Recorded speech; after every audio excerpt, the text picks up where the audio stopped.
Vande Mataram. Welcome students. आज की video में हम लोग टैक्सोनॉमिकल एड्स के बारे में पढ़ेंगे जो कि लेक्चर नंबर 10 में है और the living world chapter 1 biology का चैप्टर फर्स्ट है। स्टूडेंट्स, हम लोगों ने अपने पिछले लेक्चर में पढ़ा various ranks of classification from kingdom to species. इस लेक्चर में हम लोग टैक्सोनॉमिकल एड्स जैसे herbarium, botanical gardens, zoological parks, museum and keys के बारे में पढ़ेंगे। Yes students, you see here taxonomical aids. Taxonomical का मीनिंग का मतलब होता है बेटा क्लासिफिकेशन, और classification of plants and animals आप लोग को इससे पहले बता दिया गया है कि व्हाट इज टैक्सोनॉमी। टैक्सोनॉमी जो होता है बेटा वह scientific classification of plants and animals होता है, और यह जो है क्लासिफिकेशन से रिलेटेड है plants, animals and various types of organisms के बारे में। तो टैक्सोनॉमिकल एड्स, तो टैक्सोनॉमिकल मतलब क्लासिफिकेशन और एड्स का मतलब बेटा होता है यहाँ पर टू हेल्प और to assist. Means the instruments और the apparatus which are required to classify an animal or a plant is known as taxonomical aids। Means ऐसे उपकरण या यंत्र जो हमको ये सहायता प्रदान करते हैं कि हम किसी भी ऑर्गेनिजम्स को आसानी से उनका हम वर्गीकरण कर सकें, उनका क्लासिफिकेशन कर सकें, तो उन्हें ऐसे इंस्ट्रूमेंट्स को हम कहते हैं taxonomical aids.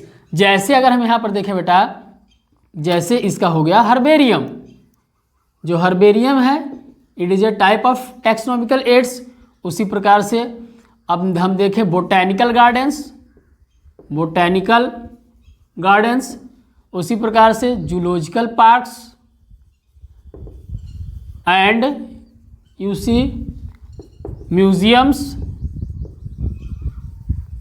and another is keys। Why taxonomical aids are important or how taxonomical aids are useful in biology or to a biologist। बेटा जो taxonomical aids है it is very important because it provides the proper knowledge of or proper identification and classification of any plants or animals। जो यह taxonomical aids है जैसे herbarium हो गया, botanical garden, zoological parks, keys और museums, यह help provide करते हैं एक बायोलॉजिस्ट को और एक स्टूडेंट को कि वो आसानी से किसी स्पेसिमेन को वह वहाँ से प्राप्त कर सकता है और उसके बारे में वह डिटेल जानकारी ले सकता है। उसको, उस स्टूडेंट को या उस बायोलॉजिस्ट को उस प्रॉपर स्पेसिमेन को प्राप्त करने के लिए उनके नेचुरल हैबिटेट के में जाने की आवश्यकता नहीं होती है। इसलिए जो टैक्सोनॉमिकल एड्स होते हैं वेरी इंपॉर्टेंट होते हैं। वह आस पास वह इंस्टीट्यूशन में हो सकते हैं, किसी कॉलेज में हो सकते हैं, यूनिवर्सिटी में हो सकते हैं, वे किसी म्यूज़ियम में हो सकते हैं, तो उनको आसानी से प्राप्त किया जा सकता है। इसलिए यह क्या करते हैं, ये हेल्प प्रोवाइड करते हैं एक बायोलॉजिस्ट को और स्टूडेंट्स के लिए। Then we see here how taxonomical studies of plants and animals are useful. तो taxonomical studies of plants and animals are useful in agriculture, forestry, industry, bio resources and biodiversity. Studies of plants and animals means taxonomical studies मतलब होता क्या है, तो taxonomical studies means systematic studies of plants and animals. Means अगर हम taxonomical studies करते हैं plants और एनिमल्स का तो हमको उनका सिस्टमेटिक अरेंजमेंट मिल जाता है। मीन्स उनका किंगडम क्या है, उनका फाइलम क्या है, उनका क्लास क्या है, उनका फैमिली क्या है, उनका जीनस क्या है, उनका स्पीसीज क्या है। तो इससे क्या होता है, किसी भी एनिमल्स या प्लांट्स के बारे में हमें डिटेल जानकारी मिल जाती है और उस जानकारी का हम इस्तेमाल कर सकते हैं एग्रीकल्चर में, फॉरेस्ट्री में, इंडस्ट्री में, अन्य बायोडाइवर्सिटी या बायो रिसोर्सेस में उनका इस्तेमाल करके वो ह्यूमन के लिए, ह्यूमन वेलफेयर प्रोग्राम में इस्तेमाल कर सकते हैं। इसलिए वो वेरी इंपॉर्टेंट है। तो जैसे मान लीजिए टैक्सोनॉमिकल स्टडीज़ एग्रीकल्चर में कैसे इंपॉर्टेंट है, तो एग्रीकल्चर में जो बेटा होता है, एग्रीकल्चर में यह प्रोडक्शन में मदद करता है। Means production of various types of plant products और एनिमल प्रोडक्ट्स इसमें हो जाएगा, एग्रीकल्चर में आ जाएगा। और इसमें आ जाएगा जैसे आपका prey and predator, prey and predator के रूप में इस्तेमाल, और पेस्टिसाइड, पेस्ट एंड पेस्टिसाइड के रूप में इस्तेमाल हो जाता है इसमें। जैसे मान लीजिए अगर एग्रीकल्चर में कोई ऐसा हमने एग्रीकल्चरल फील्ड में क्रॉप लगाया हुआ है जिसके ऊपर कोई पेस्ट जो है, जो इंसेक्ट है वो उसको हार्म पहुंचा रहा है, तो उसके लिए हम उसको आइडेंटिफाई करके उसका हम प्रॉपर जो है केमिकल इंसेक्टिसाइड्स बना सकते हैं और बनाकर उसको जो है पेस्ट कंट्रोल किया जा सकता है।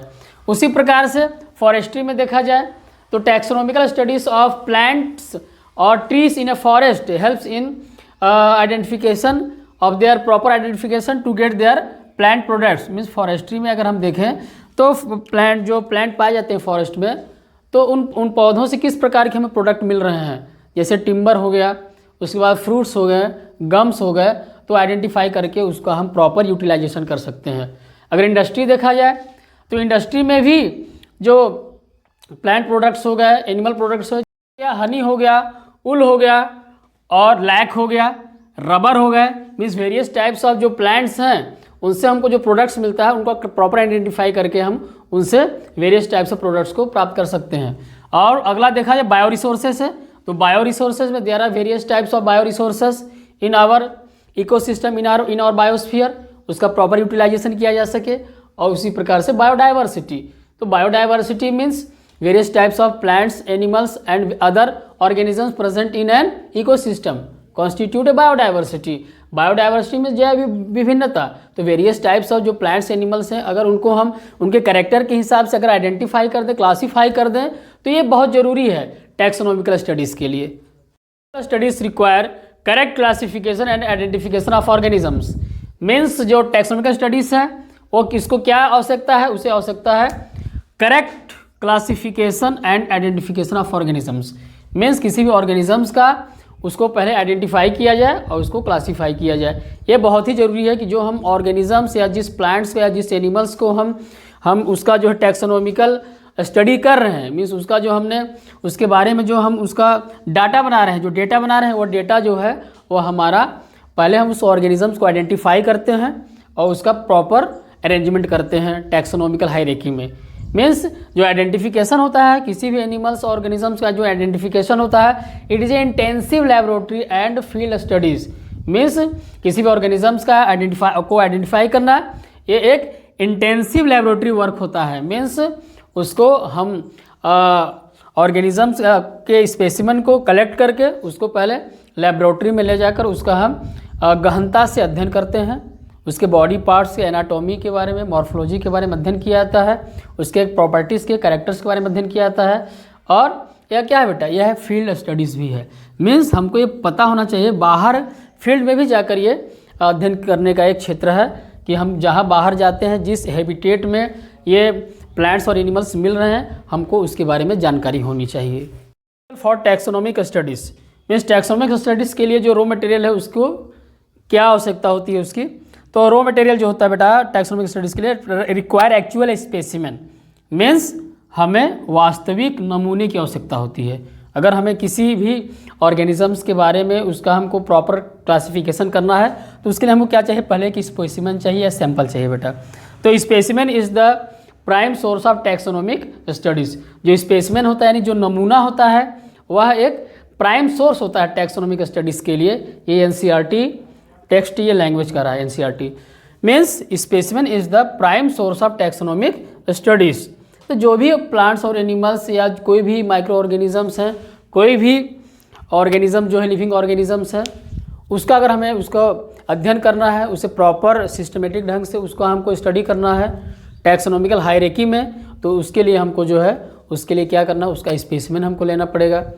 चाहे वो कॉकरोच हो, चाहे अमीबा हो, चाहे वह प्लांट का कोई पार्ट हो या प्लांट हो, तो वह हम ले सकते हैं उसे लिविंग और डेड में। तो जो लिविंग और डेड जो सैंपल होता है इसे स्पेसिमेन कहते हैं। The first taxonomical aid is herbarium.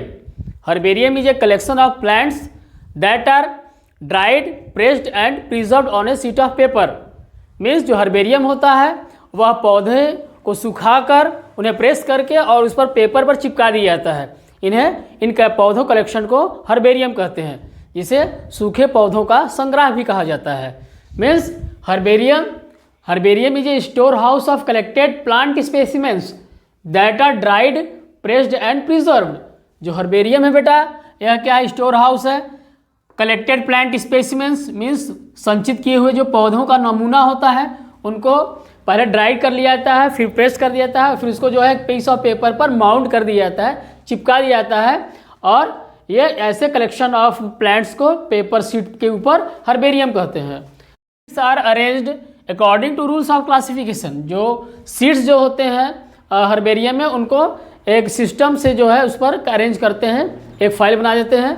Serves as store house for future studies, means जो हर्बेरियम होता है वह स्टूडेंट्स के लिए और बायोलॉजिस्ट के लिए वह क्या बेटा, वह स्टोर हाउस का कार्य करता है फ्यूचर स्टडीज़ के लिए। मीन्स बाद में उनको कोई उस पर किसी स्पेसिफिन को उसको जानना है, उसके बारे में क्लासिफिकेशन देखना है या रेफरेंस देखना है, तो उसके लिए जो है ये अच्छा जो है वह रेफरेंस के लिए वो सर्व करता है हर्बेरियम। और इस पर क्या लिखा रहता है, जो हर्बेरियम होता है उस पर डेट लिखा रहता है, प्लेस ऑफ कलेक्शन लिखा रहता है, और उस पर जो स्पेसिमेन कलेक्ट किया गया है उसका इंग्लिश, लोकल, बोटेनिकल नेम्स लिखा रहता है, फैमिली और कलेक्टर्स नेम लिखा रहता है। और यहाँ देखें next taxonomical aid is botanical garden. Botanical garden जिसे हिंदी में वनस्पतिक संग्रह कहते हैं। इसमें क्या, इसमें हम किसी भी प्लांट को हम एक लाइव टेलीकास्ट के तौर पर उसका आइडेंटिफिकेशन कर सकते हैं। हर्बेरियम में तो हम ड्राइड प्लांट को हम आइडेंटिफाई करते हैं, बट इसमें हमको अगर कोई स्पेसिमेन का आइडेंटिफिकेशन करना है, उसका क्लासिफिकेशन करना है, तो बोटानिकल गार्डन्स में जाकर उसको हम उसका सैंपल ले जाकर उसको मिला सकते हैं और उसका एक लाइव क्लासिफिकेशन कर सकते हैं। तो बोटानिकल गार्डन्स जो है बेटा, botanical gardens these are specialized gardens that have collections of living plants for reference. Botanical gardens में क्या है, लिविंग प्लांट्स फॉर रेफरेंस है। और इनका क्या इस्तेमाल है, इनका इस्तेमाल करना है हमको आइडेंटिफिकेशन पर्पस के लिए, मीन्स प्लांट्स के आइडेंटिफिकेशन एंड क्लासिफिकेशन के लिए बोटानिकल गार्डन्स जो होते हैं वह वेरी इंपॉर्टेंट होते हैं। बहुत से ऐसे एंशिएंट प्लांट्स हैं जो कि बोटानिकल गार्डन्स में प्रिजर्व करके रखे जाते हैं और उनको जो है एक लिविंग फॉर्म में जो है वो वहाँ पर ग्रो करते हैं बोटानिकल गार्डन्स में। और देखिए जो बोटानिकल गार्डन्स में जो पौधों को लगाया जाता है उनको लेबल कर दिया जाता है और उनके सामने जो है पौधे के सामने या ट्री के सामने जो है वहाँ पर लिख दिया जाता है उनका बोटेनिकल या साइंटिफिक नेम लिख दिया जाता है और उसका फैमिली लिख दिया जाता है।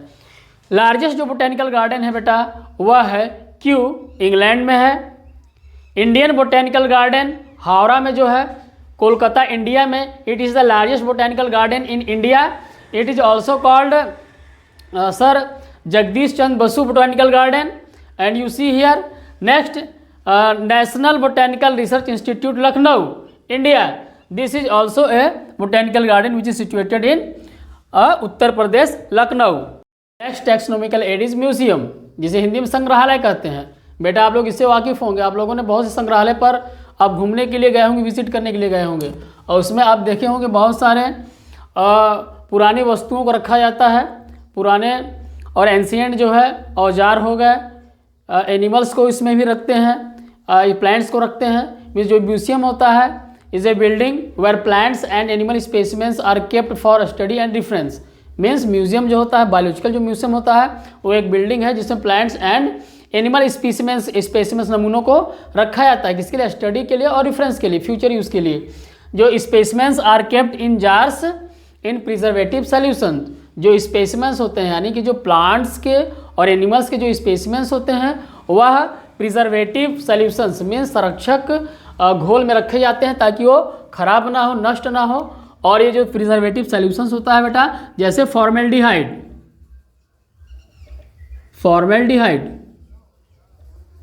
मीन्स SCHO, यह जो सॉल्यूशन होता है इस सॉल्यूशन में उनको पूरा डुबो कर जो है किसी जार में बंद करके रख देते हैं ताकि वो खराब ना हो और उनको जो है जो स्टूडेंट्स आते हैं उनको आसानी से उनको देखकर उसका अध्ययन करते हैं। अगला देखिए, also preserved in dry specimens means जो म्यूजियम में जो एनिमल्स और जो प्लांट्स होते हैं उनको ड्राई स्पेसिमेन के तौर पर भी रखा जा सकता है। ड्राई स्पेसिमेंस के तौर पर जैसे बेटा क्या होता है, जैसे कुछ एनिमल्स जो डेड हो गए या एनिमल्स को मार दिया जाता है, मारने के बाद जो है उनमें उनके जो लीवर, किडनी, जो इंटरनल ऑर्गन्स होते हैं, विसरल ऑर्गन्स जो होते हैं उनको निकाल दिया जाता है और निकाल कर बाहर उसको सुखाकर उसमें भूसा भर देते हैं और इसके स्टिच कर देते हैं, उसको खड़ा कर देते हैं। तो ऐसा जो होता है वह ड्राई स्पेसिमेंस के तौर पर भी रखा जा सकता है। जैसे क्या हो गए, जैसे हो गए मैमल्स हो गए, जैसे जैसे टाइगर तो प्रतिबंधित है, इसको हम मार नहीं सकते हैं, लेकिन अन्य जो डियर हो गए या फिर अन्य जो अनप्रोटेक्टेड जो एनिमल्स हैं उनको मार कर जो है उस पर उसको जो है ड्राई है भरकर भूसा भरकर उसको रख देते हैं स्टिच करके सुखाकर। तो insects are preserved in insect boxes, जो इंसेक्ट जो होते हैं उनको भी प्रिजर्व किया जाता है। किस में रखा जाता है उनको रखा जाता है इंसेक्ट बॉक्सेस में। इंसेक्ट बॉक्सेस जो होते हैं वो ट्रांसपेरेंट बॉक्सेस होते हैं और उनमें क्या होता है, उनको पहले इंसेक्ट को हम पकड़ते हैं, पकड़ने के बाद उनको जो है उनको मार दिया जाता है, मारने के बाद उनको सुखाकर उनको पिंड कर दिया जाता है, यानी पिन की सहायता से उसमें बॉक्स में लगा देते हैं ताकि बच्चे उनको आकर आसानी से अध्ययन कर सकें। फिर larger animals like birds and mammals are stuffed and preserved. फिर जो लार्जर एनिमल्स होते हैं जैसे बर्ड्स हो गए और मैमल्स हो गए, उनको क्या करते हैं, उनको संरक्षित करके रखते हैं। कैसे, उनको स्टफ्ड कर देते हैं। पहले उनको क्या करते हैं, मारते हैं, मारने के बाद जो है उनको ड्राई करके उनमें का जो इंटरनल ऑर्गन्स होता है वो निकाल देते हैं, उनको ड्राई करके उनमें भूसा भर के उसको स्टिच करके उसको रख देते हैं। स्टफ्ड का मतलब वो स्टफ्ड विथ है, मीन्स भूसा से भर देते हैं उसको। मीन्स जो म्यूजियम जो होता है उसमें स्केलेटन्स को भी रखा जाता है। मीन्स आप अगर विजिट किए होंगे तो आपने बहुत देखा होगा, बहुत सारे म्यूजियम में जो है उसमें स्केलेटन रखे हुए होते हैं और स्केलेटन्स हो सकता है वह मैन का हो या फिर डायनासोर का हो या किसी अन्य एनिमल्स का हो। Next taxonomical aid is zoological park. Zoological park को बेटा हम जू भी कहते हैं। It is simple zoo where we go to see wild animals which are kept under human care. बच्चे जू को देखना बहुत पसंद करते हैं। जू एक ऐसा स्थान होता है जहाँ पर हम लोग जाकर स्टूडेंट्स जो है टूर पे भी जाते हैं, विजिट करने के लिए जाते हैं जू में और वहाँ पर मंकीज़ को, जिराफ को और अदर वाइल्ड एनिमल्स को वे देखते हैं, उनके फूड बिहेवियर देखते हैं, किस प्रकार से वे भोजन करते हैं, किस प्रकार से उनका बिहेवियर होता है, उनको काफ़ी आसानी मिलती है। Here zoological parks, this is also called zoo, Hindi में जंतु संग्रह। These are places where wild animals are kept and protected under human care. Means जो जू होता है एक ऐसा स्थान होता है जहाँ पर वाइल्ड एनिमल्स को रखा जाता है और ये वाइल्ड एनिमल्स जो होते हैं वह अंडर ह्यूमन केयर के देखभाल के अंदर जो है वो रखे जाते हैं। इससे क्या फ़ायदा होता है जूलॉजिकल पार्क से? जूलॉजिकल पार्क से हमको जानवरों की जो फीडिंग हैबिट है, यानी वो किस प्रकार के भोजन करते हैं उसको हमको देखते हैं, उसको समझते हैं, उनके बिहेवियर को समझने में हमको आसानी होती है।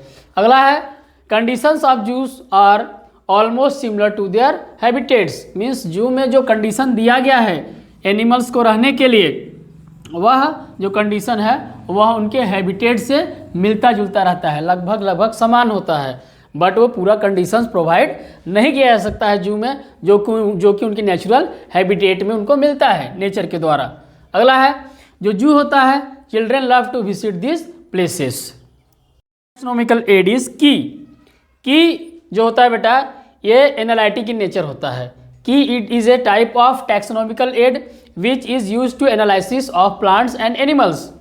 Taxonomical aid used for identification of plants and animals. Means key का इस्तेमाल पौधों तथा जानवरों के पहचान के लिए होता है। फिर based on similarities and dissimilarities, जो की होता है यह आधारित होता है जानवरों या पौधों की उनकी समानता या असमानता के आधार पर। और जो की होता है बेटा यह बिल्कुल आधारित होता है कि एक जो है इसमें का फीचर जो है वह एक्सेप्ट किया जाता है, दूसरा फीचर जो है एक्सेप्ट नहीं किया जाता है। मीन्स एक जो है समान रहेगा और एक असमान रहेगा। दूसरा है based on contrasting characters in a pair called couplet. जो की में जो होता है वह की जो आधारित होता है वह एनिमल्स और प्लांट्स के जो विभेदी लक्षण होते हैं, मीन्स कॉन्ट्रास्टिंग कैरेक्टर्स होते हैं, विपरीत या विपर्यासी जो लक्षण होते हैं, मीन्स जो कैरेक्टर्स अपोजिट होते हैं उनको ध्यान में रखकर किसी ऑर्गेनिजम्स का क्लासिफिकेशन करते हैं और वो कि एक पेयर में होते हैं, उन पेयर को कहते हैं कपलेट कहते हैं। Means keys are based on contrasting characters of animals और plants in a pair called couplet. Couplet माने इसमें दो वर्ड में या दो सेंटेंस में लिखा जाएगा और दोनों सेंटेंस जो होंगे वह एक दूसरे के विपरीत होंगे। जैसे कह दिया जाएगा वह एक में क्लोरोफिल प्रेजेंट है तो दूसरे में क्लोरोफिल प्रेजेंट नहीं है, एक जो है ऑटोट्रॉपिक है तो दूसरा हेट्रोट्रॉपिक है। इस प्रकार से जो है इसमें जो दो वर्ड या दो सेंटेंस रिप्रेजेंट करते हैं वो कपलेट कहलाते हैं। मीन्स ये दोनों जो कैरेक्टर्स होते हैं वो कॉन्ट्रास्टिंग कैरेक्टर्स होते हैं, अलग अलग होते हैं। अब किस जो होता है वह choice between two opposite options. Means की में जब हम क्लासिफिकेशन करते हैं किसी भी जानवर को या प्लांट को, उसको जानने के लिए, उसको पहचानने के लिए, उसको आइडेंटिफिकेशन के लिए, तो उसमें क्या होता है, दो ऑप्शन रखा जाता है। दो ऑप्शन रखा जाएगा, दोनों ऑप्शन में एक ऑप्शन के जो है एक ऑप्शन को सेलेक्ट किया जाएगा और दूसरे ऑप्शन को रिजेक्ट कर दिया जाता है। यह मोस्ट इंपॉर्टेंट फीचर होता है की का। Means the choice between two opposite options, दो अपोजिट ऑप्शन रखे जाते हैं। जैसे मान लीजिए हम आइडेंटिफाई कर रहे हैं मशरूम को, तो मशरूम को आइडेंटिफाई करने के लिए यहाँ पर दो ऑप्शन रखा जाएगा, वहाँ पर रखा जाएगा क्लोरोफिलस है कि नॉन क्लोरोफिलस है। तो कह देंगे मशरूम जो होता है नॉन क्लोरोफिलस और दूसरा ऑप्शन रहेगा क्लोरोफिलस।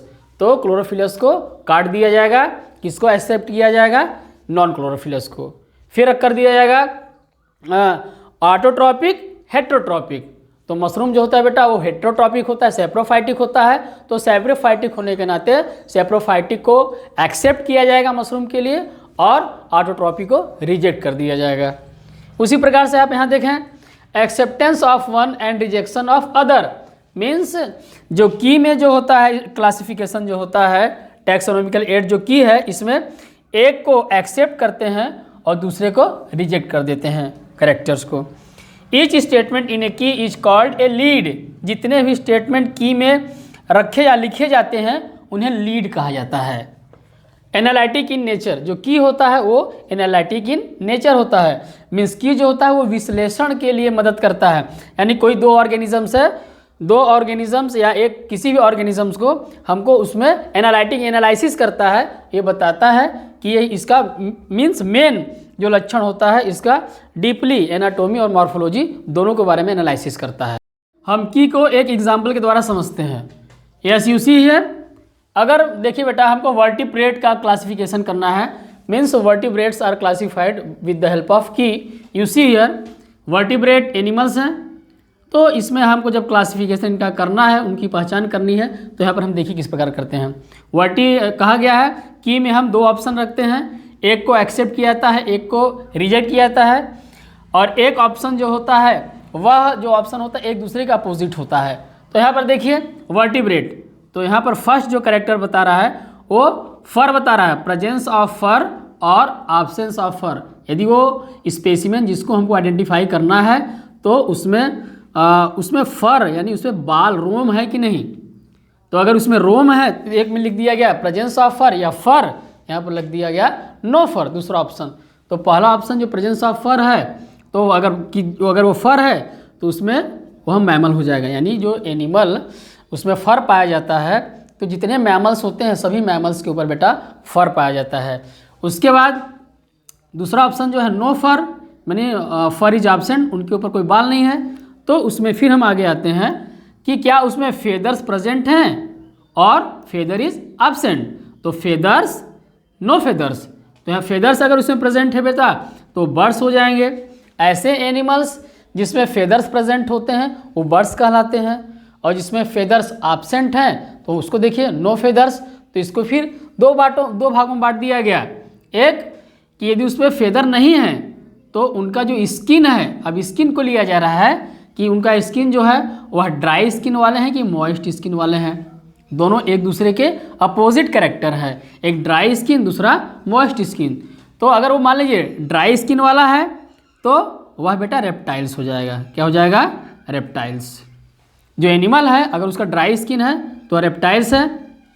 रेप्टाइल्स के ऊपर ड्राई स्किन होता है उनका, और उनमें क्या देखिए नो फेदर, फेदर नहीं पाए जाते हैं, और ना ही कोई रोम होता है, कोई बाल भी नहीं होता उनके ऊपर। और दूसरा ऑप्शन देखिए एक मॉइस्ट स्किन है। मॉइस्ट स्किन में देखिए बता रहा है, इसमें भी दो ऑप्शन कर दिया गया, एक प्रेजेंस ऑफ स्केल्स और एब्सेंट ऑफ स्केल्स। यदि वह एनिमल जो है उनके ऊपर मॉइस्ट स्किन उसका है, यदि मॉइस्ट स्किन है तो अगर उस पर स्केल्स पाए जा रहे हैं यानी सल्के पाई जा रही हैं तो वह फिशेस आ जाएगा, वो फिशेस हो जाएगा। अगर उसके ऊपर मॉइस्ट स्किन है बट उसके ऊपर कोई स्केल नहीं पाया जा रहा, कोई सल्कें नहीं पाई जाती हैं तो एम्फीबियंस हो जाएगा, जैसे फ्रॉग हो जाएगा और सैलामेंडर हो जाएगा, जो भी होगा सैलामेंडर वो स्पेसिमेन के ऊपर डिपेंड करेगा। That's all for today students. Today first lesson is completed, means first lesson is discussed. In next lecture we will study about question and answer or exercise of lesson 1, that is the living world. Thanks for watching. If you have any doubt you can ask me. I will try to give appropriate answer in appropriate